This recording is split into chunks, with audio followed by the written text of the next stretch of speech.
koonfur galbeed waxaa maanta si rasmi ah ugu bilaabatay doorashada golaha shacabka jamhuuriyadda federaalk Soomaaliya iyadoona 3 kursi oo kamid ah kuraasii dhawaan ay shaaciyeen guddiga doorashada lagu tartamay. Hoolka doorashadu ay ka dhacaysay waxaa goobjoog ahaa xubno ka socday guddiga doorashada, korjoogta caalamiga iyo sidoo kale xubno iyagana ka socday ururada bulshada rayidka. kuraastii ugu horeysay waxaa ku tartamay Maxamed Mursal Sheekh Cabdiraxmaan, gudoomiyihii hore ee golaha shacabka ee jamhuuriyadda federaalk Soomaaliya, waxaana uu la tartamayay Faysal Ibrahim. Maxamed Mursal Sheekh Cabdiraxmaan ayaa helay codad gaaraya 88 cod. Maxamed Mursal Sheekh Cabdiraxmaan ayaa noqonaya xildhibaankii ugu horeeyay ee koonfur galbeed laga soo doorto. Aadan Maxamed Nuur Aadan Soorensor ayaa isagana dhanka kale ku guuleystay kursiga tirsigiisu uu yahay 170 ee golaha shacabka ee baarlamaanka Soomaaliya, waxaana uu helay codad gaaraya 82. waxaana la tartamayay Zakariya Maxamed oo isagana dhankiisa helay 12 cod.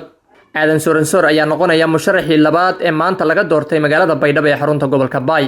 Fawziyo Maxamed Sheekh ayaa iyaduna mar kale ku guuleystay kursiga lambarkiisu yahay 171 ee golaha shacabka jamhuuriyadda federaalk Soomaaliya, waxaana natiijada doorashada ku dhawaaqayay Nuuridiin Maxamed oo ah gudoomiyaha guddiga doorashada dowlad goboleedka Soomaaliyeed ee koonfur galbeed. doorashada markii la soo gabagabeeyay waxaa waraysi gaar ah warbaahinta qaranka Soomaaliyeed siiyay gudoomiyaha guddiga doorashada dowlad goboleedka Soomaaliyeed ee koonfur galbeed Yuusuf Abdiqaadir Maxamed.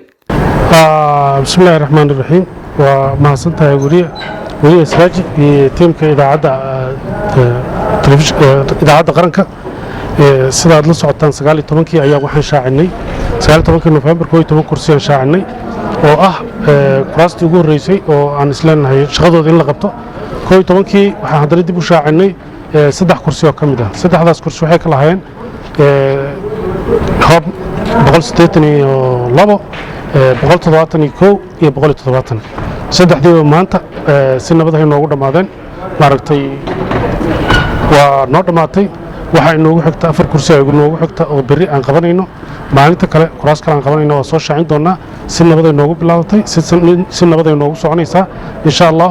maalinta ka dambaysa waxaan rajaynaynaa waqtigii loogu talagalay iyo waqti ka dhowba inaan maaragtay ku soo gabagabayno oo aan dhigaha ummadda Soomaaliyeed maqashino waxay ku farxaan, maadaama muddo badan la sugayo doorashadan. waqtiyo badan hakadikood kala duwan ay soo gashay. waxaan isku dayaynaa oo aadna ugu dadaalaynaa habeen iyo maalin aan kaga shaqaynaynaa inaysan kala joogsan oo si degdeg lan ay ku soo dhamaato haddii la yiraahdo. Siraaj Sheekh, warbaahinta qaranka, Baydhabo.